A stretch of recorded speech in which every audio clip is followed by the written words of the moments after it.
What's up, guys? This is Kephas. Welcome to SBA Spotlight. In these videos, I'll be covering how well the single button assistant performs for each spec, what it does well, where it falls short, and how to get the most out of it, especially if you're looking for a lower stress or more accessible way to play. So whether you're here to relax, overcome a limitation, or just see how far one button can take you, I've got you covered. Alright, so let's talk about the Fury Warrior with the single button assistant. I'm not gonna lie, this one kinda surprised me, but also kinda didn't. According to Wowhead, this setup is parsing at around 80% of Fury's max DPS potential, which is honestly excellent, especially if you're looking at it from an accessibility or low friction gameplay angle. In my experience, 80% is right where you want to be if you're trying to play casually but still contribute meaningfully. So let's break down what it actually does. This covers your entire core rotation. It doesn't matter which talents or hero talents you choose, the single button assistant adapts. It seems to handle rage really well with Rampage. I don't think I've ever seen it overcap, and it pretty much does a good job at keeping everything else on cooldown and using your longer cooldown abilities in a fairly timely manner. I've been running with Mountain Thane, which means that I'm not using Whirlwind or Slam really, but I am using Thunderclap, so it does a good job at adapting to whatever build I'm using. And I would imagine that if you run improved Whirlwind, you're going to see it use that. What's nice about this is that you're not going to have any trouble switching to AoE rotations, because for the most part, the AoE rotation doesn't really change much from the single target rotation. If you're running abilities like Champion Spear or Ravager, then it handles those abilities like a dream, placing them exactly where they need to go.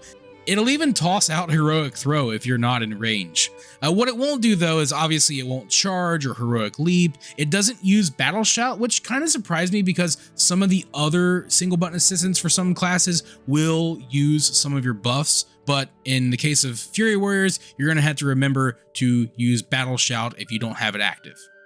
The two big things that the single button assistant doesn't cover for Fury Warriors are your two offensive cooldowns, Recklessness and Avatar. The good news is both of these are off the global cooldown, so you can easily throw them into a macro along with the single button assistant, and that's exactly what I do. It's just a basic macro, and you can find it in the description. I'll have it there for you to copy and paste if you want to. It will include Recklessness and Avatar, and both trinket slots will be included as well.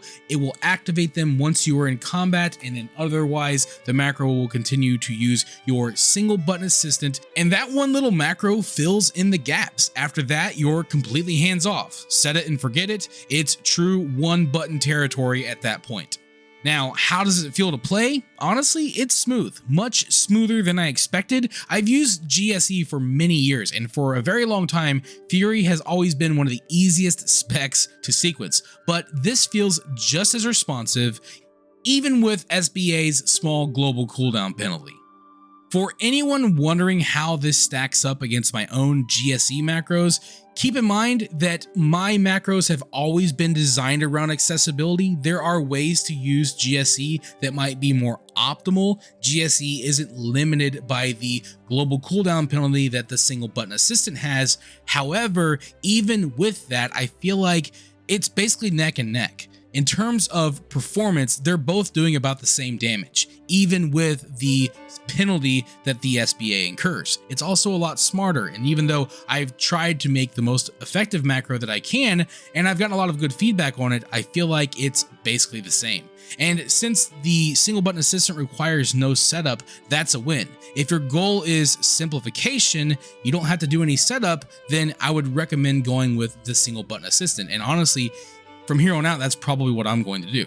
And that said, if you're someone who wants to tinker or min-max, GSE still might give you that opportunity where you can simplify some things and then maybe work out what might be best and allow you to get closer to your maximum potential.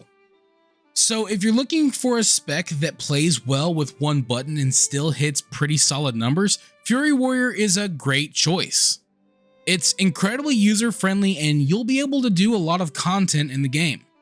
Those are my thoughts and what I've learned so far, but hey, maybe there's something that you've learned that I haven't. So I'm going to invite you, as always, to leave a comment. What do you think about the single button assistant with Fury Warriors and how is it working for you so far? I'd love to hear from you. But with all that being said, thank you so much for watching and I will see you guys on the next one. Thank you for watching this video. If you enjoyed it, let me know by clicking that like button. And feel free to share it with your friends so they can enjoy it as well.